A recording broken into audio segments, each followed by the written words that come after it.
Welcome. Now that you've learned the basics of key identification, cutting, and programming, we're going to show you some advanced features and give you some expert tips and hints. The first one we're going to show is our quick cut feature. If you know for certain a key is a KW1 or an SC1, you can simply insert the key and press the quick cut button, and that will take you directly to the cutting screen where it's quick and easy to cut. Next, we're going to go through some hints when you're scanning a key, some of the troubles you might run into and how to correct them. We told you you can leave the keys on the keychain, but if that keychain pulls down on the head of the key, it'll tip up. And if this occurs, when you scan the key, you'll get a red notice at the top of the screen here that explains you need to level the key more. Another common mistake is to not insert the key far enough to see the shoulder, and when you do that, often you'll get the incorrect result.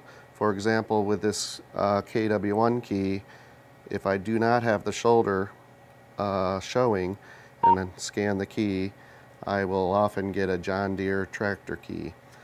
So when you get completely wrong results, just make sure the shoulder of the key is in view, because that's usually what's going on. If you have a situation where your frame is red when there's no key in view, that typically means there's some dirt or debris in the camera view, and the machine is going to let you know what's going on. So keep an eye out for the notices at the top of the screen.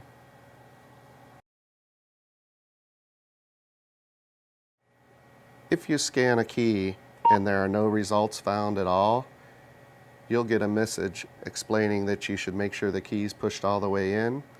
If you scan it again and there are still no results, you'll get a pop-up screen saying the customer key doesn't match anything in our database. That just means that you do not carry the key at this location. Next, we're going to give you some insights to the vehicle lookup screen.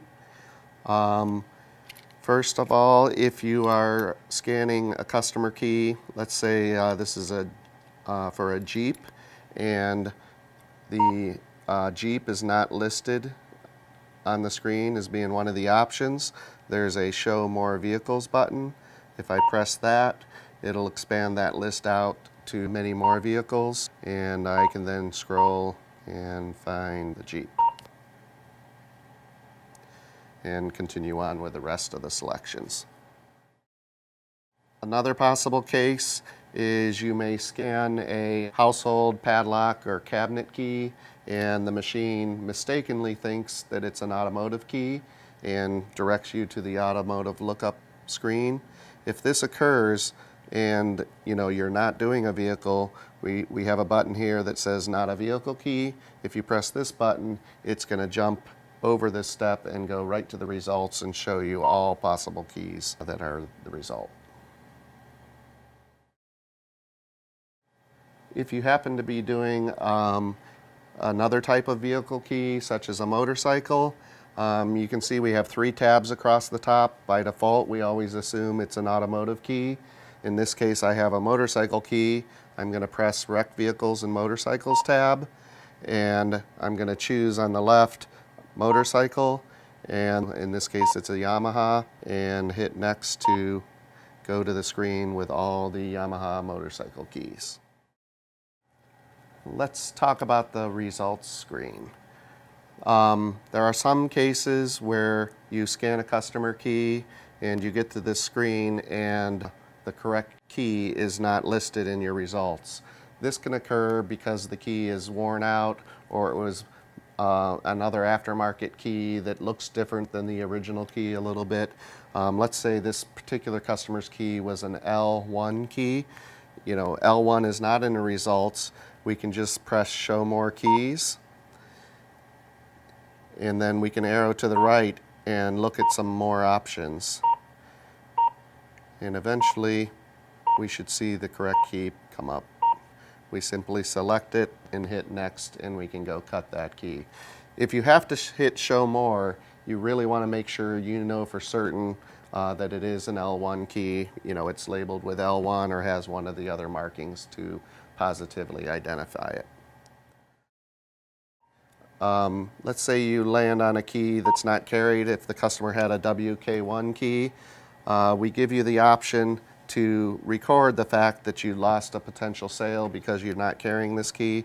Across the bottom here, we say press here to record as a lost sale.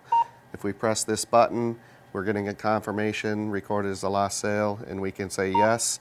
And what that does is it logs that situation, and we can run a report, or your management can run a report and find out how many keys did they miss because we're not carrying them in the current mix.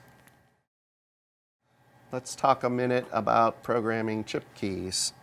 The most important thing to remember is to read the screens carefully. They tell you everything you need to know during the normal programming processes, and usually if you do something wrong, the screen is going to tell you what you need to do. For example, right now I'm in a screen where I'm going to program an I key, and if I forget to load the key into the I tool and press next, the screen is going to tell me no chip key detected, please insert the correct key blank and try again. You also have the option to go to the Reprogram a Chip Key app, where you can program the keys without actually cutting them. So if you've completed the cutting process and for some reason had problems programming, go to the Reprogram a Chip Key app, and I'm going to show you how to use that later. If you need assistance for any reason during the programming process, you can call our tech support group. The number is right on the screen, and they're available 7 days a week to help you while the customer is still in the store, correct the problem so you don't lose the sale. Next, we're going to talk about the duplication screen.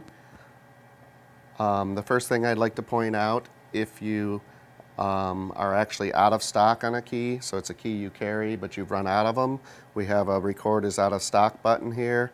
You can press that button just to record the fact that you missed a sale because you ran out of stock, and it's just asking for confirmation here. In this case, we're cutting an SC1 blank. We insert the blank and press next, and that blank is being verified. If you forgot and left the customer key in, you would have been notified that the customer key is there. If you put the wrong blank in, you would be notified that the wrong blank was inserted.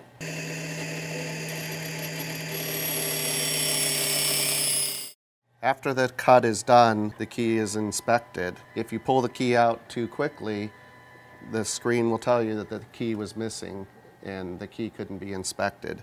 If the inspection fails, the screen will tell you to brush the key off and re-inspect it.